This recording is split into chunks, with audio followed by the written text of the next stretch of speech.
Title: The Undoing of Jonathan Hayes. The rhythmic tapping of my fingers on the steering wheel was the only sound inside my car. I wasn't listening to music, and the hum of the engine felt muted in my ears, like my body had been trapped in a vacuum since that night. The night my life shattered into pieces. I could still see the scene with perfect clarity every time I closed my eyes. Jonathan's brown eyes, once warm and filled with love, now wide with guilt as he stammered out excuses. The unnamed woman in our bed, scrambling for her clothes, her face contorted in a mix of embarrassment and fear. The smell of betrayal seemed to linger in the air of that room, mingling with the expensive cologne I'd gifted him last Christmas. My knuckles turned white around the steering wheel as I tried to push the memory away. But no matter how hard I tried, it clawed its way back, sinking its teeth into my mind. Jonathan's lies echoed in my ears. It's not what it looks like. Aaron, please, let me explain. Not what it looked like? That had been the most insulting part of it all. He had stood there, shirtless, his carefully curated facade of the perfect boyfriend crumbling in my presence. And he had lied, even at the end. He couldn't give me the dignity of honesty.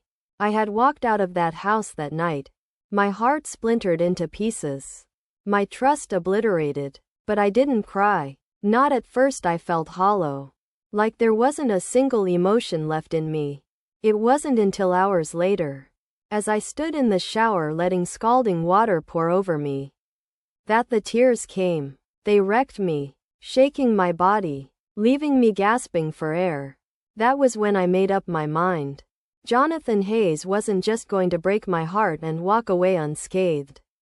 No, he was going to pay for what he'd done. Not just to me, but to the countless people he'd manipulated and lied to. Jonathan was a man who thrived on appearances. He liked to project an image of success and stability, of being the guy everyone could trust. He worked as a marketing director for a prominent advertising firm, a position he bragged about constantly. "I'm the backbone of the whole operation, Aaron," he told me once over dinner. "Without me, they'd all be lost." He liked to believe he was indispensable. It wasn't just in his work life either. He carried that air of superiority everywhere he went. He always had to be the smartest person in the room, the most accomplished, the most adored. And for years, I had played the part of the doting girlfriend, propping up his ego at every turn. But no more. The first step in my plan was gathering information. I knew Jonathan had skeletons in his closet. How could he not when his entire personality revolved around hiding his true self? I just had to find them. I spent days sifting through his digital footprint, scrolling through old emails, texts, and financial documents. I'd learned enough about his habits during our years together to guess most of his passwords. It was almost laughably easy. What I found was worse than I'd expected. Jonathan wasn't just cheating on me. He was cheating his company. For years, he'd been funneling money from their advertising budgets into side projects that he conveniently owned. Small shell companies, fake contracts. It was all there, buried beneath layers of deliberate obfuscation. He'd embezzled thousands, maybe even hundreds of thousands. And then there was the email chain. It took everything in me not to scream when I read the exchange between Jonathan and his boss, a man named Russell. They weren't just aware of the embezzlement, they were partners in it. The scheme was larger than I could have imagined, stretching to include questionable deals with clients, kickbacks, and outright theft. Jonathan had spent years building his perfect life on a foundation of lies and stolen money. The anger that burned inside me was like nothing I'd ever felt before. How dare he? How dare he treat me like a fool while living a life of fraudulent luxury? But I wasn't going to sit around feeling sorry for myself. No, I was going to use every piece of evidence I'd uncovered to tear his world apart. The next few weeks were a blur of meticulous planning. I consulted a friend of mine, Mia, who was a lawyer, though I didn't tell her the full story. What would happen if someone reported fraud in a company? I asked one night over drinks. Mia had raised an eyebrow but didn't push for details. Depends on the evidence, she'd said. If it's solid, it could lead to a full-scale investigation. Jobs could be lost, reputations destroyed, potential jail time, even. That was all I needed to hear. I compiled everything I'd found into a neat digital package. Emails, financial records, fake contracts. It was all there. I even included screenshots of Jonathan's private texts bragging about his schemes to his closest friends. He thought he was untouchable, that no one would ever notice. I wrote an anonymous letter and attached the files, sending it to Jonathan's company's board of directors and the local authorities. But I wasn't done yet. I needed to make sure the fallout was public. I created a fake social media account, posing as an anonymous whistleblower, and began leaking the evidence online. Piece by piece. I knew Jonathan followed appearances obsessively. He wouldn't be able to ignore it for long.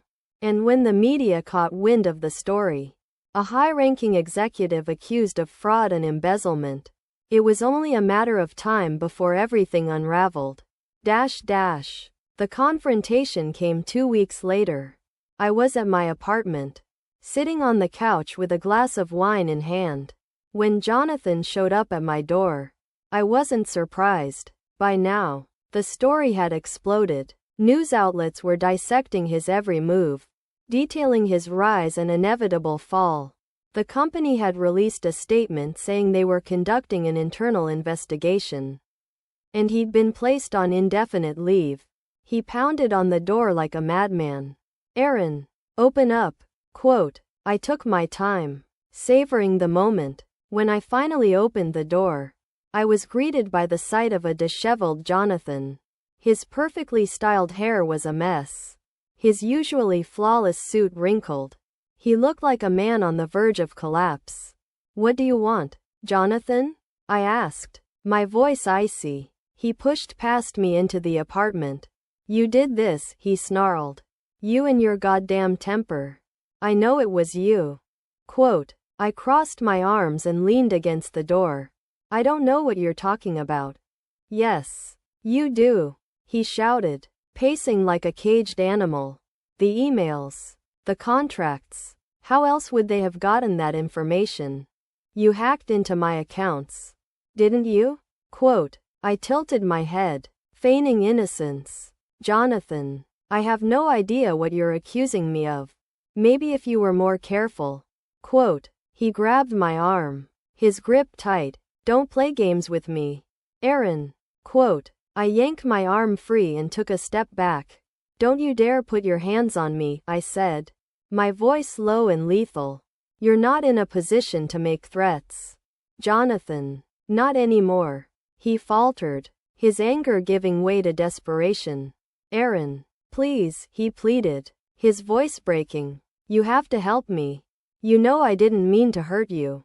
This whole thing, it's a misunderstanding. You can fix it. You can explain that I'm not a bad person." I laughed, a cold, bitter sound. "Not a bad person? Jonathan, you cheated on me, stole from your company, and lied to everyone who ever trusted you. You're the definition of a bad person." Tears welled up in his eyes, and for a moment, I almost felt sorry for him. "Almost. I'll lose everything," he whispered. "The money, the job, my reputation, everything I've worked for." "Good," I said simply. He stared at me, stunned. "You don't mean that." "Oh, I do. You thought you could destroy me and walk away without consequence. Well, guess what, Jonathan? Actions have consequences. And yours are finally catching up to you." He slumped against the wall, defeated. For the first time, he looked small, pathetic, even. "Aaron," he said, his voice barely audible, "I'm sorry." I shook my head. "No, you're not. You're just sorry you got caught. In the end, Jonathan's downfall was swift and brutal. The company's investigation confirmed the fraud, and he was fired within days. His assets were frozen, his bank accounts under scrutiny by the authorities. His boss, Russell, tried to deflect blame, but the evidence I'd provided implicated him too. They both faced criminal charges. The public humiliation was the cherry on top. Jonathan's name became synonymous with deceit and greed. Friends distanced themselves, and his social media accounts were flooded with hate. As for me, I moved on. The pain of betrayal didn't vanish overnight, but with every passing day, I felt lighter. I'd taken back control of my life, and I wasn't about to let anyone trample on me again. Sitting in my new apartment, I allowed myself a small smile. This was only the beginning of a new chapter. And, for the first time in a long time, I was excited to see what came next. Revenge may not undo the hurt, but sometimes, it's the only way to reclaim your power. And Jonathan Hayes would never forget that. Word count, 2,155. Title, The Undoing of Jonathan Hayes. Expanded. Sitting in my new apartment, I let the faint hum of the city seep into my consciousness. The soft glow of the streetlights filtered through the blinds, casting long shadows across the walls. A mug of chamomile tea sat untouched in my hand, its warmth creeping into my fingers as the steam curled lazily into the air. My body was at ease, but my mind was replaying everything that had happened over the past few weeks. The satisfaction I felt wasn't simple. It wasn't the gleeful, vengeful type of satisfaction I'd imagined when I first uncovered Jonathan's sins. Instead, it was the kind that settled heavily in your chest, like the closing of a heavy door behind you. I'd won, but the victory hadn't come without scars. The fallout from Jonathan's destruction had become a public spectacle. News cameras had swarmed outside the company headquarters when Russell Bellamy, his boss, was escorted into a police car, his face pale and ashen under the harsh glare of the camera flashes. The headlines had labeled them a company of thieves, and the scandal had sent shockwaves through the business world. I'd watched the coverage on the couch in this very room, the footage looping on my television screen. Jonathan's name had been mentioned more times than I could count, each repetition driving home the reality of what I'd done. The morning after Jonathan's implosion went public, I received an unexpected phone call. It was from Mia, the lawyer friend I'd discreetly consulted during my planning phase. "Aaron," Mia said, her voice sharp, tinged with curiosity. "So, I don't want to pry, but what exactly have you been up to?" Quote, I froze, my hand clutching the phone tighter. My throat felt dry, and for a moment, I couldn't conjure an answer. What do you mean?" I asked, feigning confusion. Mia let out a breath that was part laugh, part scoff. "Come on, Aaron. I'm not an idiot. This whole Jonathan Hayes embezzlement scandal? Some of this smells like revenge. And I know how you felt about your breakup with him." She wasn't wrong. Mia had been by my side when I'd first told her about walking in on Jonathan and the other woman. She'd been there for the tears, the ranting over wine, the long nights of venting my anger until I was drained of it. I sighed, weighing my options. Mia was sharp, insightful, and loyal, but she was also a lawyer, a professional who asked questions because she wanted answers. If I admitted what I'd done, there was no telling how she'd react. "Mia," I said carefully, "let's just say Jonathan isn't as perfect as he likes people to believe. And maybe, just maybe, karma finally caught up to him." Mia was silent for a beat, her mind clearly processing the weight of my words. "You didn't break any laws, right?" she asked finally, her tone serious. I smiled faintly, though she couldn't see it. No laws were broken. Let's just say, I helped karma along its way. Mia chuckled softly, but there was an edge of caution in her voice. Well, I'd be lying if I said I didn't admire your guts.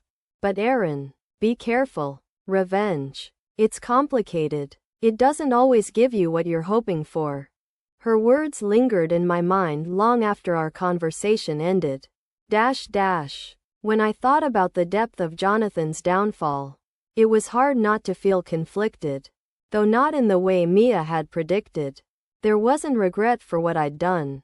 No pangs of guilt tugging at my heart. What I felt was more complex. A strange blend of peace and relief wrapped up in a quiet sorrow for the part of me that had once believed in Jonathan. I allowed my thoughts to drift back to the night I'd walked away from him. The memory of how his pleading voice had cracked when he begged me to forgive him. How his desperation had stripped away the confident mask he always wore. That moment had shown me a weakness in Jonathan I hadn't known existed. But it was too late for me to care. The man I thought I loved had died the moment I saw him betray me in our bed. And now, Jonathan Hayes was a ghost. Not literally, but in every way that mattered. There was one last interaction with Jonathan that took place after everything had crumbled for him. It was a week after the scandal broke. I was walking through the park near my apartment, soaking in the crisp autumn air. The trees were painted in hues of burnt orange and golden yellow, their leaves fluttering free and scattering across the trails.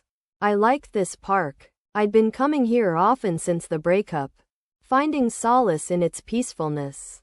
I was seated on a bench, watching the world pass by, when I spotted him, Jonathan Hayes, stripped of the polished image he'd once so carefully cultivated. Even from a distance, I could see the damage the scandal had done to him. His suit was wrinkled and ill-fitting, hanging off him like he'd lost weight. His face was gaunt, his eyes hollow. He shuffled more than walked, like a man carrying the weight of his sins on every inch of his body. When his gaze met mine, he froze. For a fleeting moment, there was recognition, a flicker of a life we had once shared. He hesitated, his lips pressing into a thin line before he approached me. Aaron, he said, his voice thin and tired. I looked up at him calmly. Jonathan. His hands were stuffed into his pockets. His posture slouched. He looked down at me, searching my face for something I wasn't willing to give. I don't know what I'm supposed to say, he admitted finally. Everything's gone. I tilted my head, studying him. Did you come here for sympathy? Quote. Jonathan flinched, the words striking him like a slap. No, I came here because I don't know who else to talk to. God. Aaron. You're the only person who ever really knew me. I let out a bitter laugh. Knew you? Jonathan. I spent years loving a version of you that wasn't real. You lied to me, to your company, to everyone. I didn't know you. I knew the mask you wore. He opened his mouth to argue, but no words came out. I could see him wilting under the weight of the truth. I'm sorry, Jonathan said, his voice breaking. I'm sorry for everything. I know that doesn't mean much now, but I need you to know it.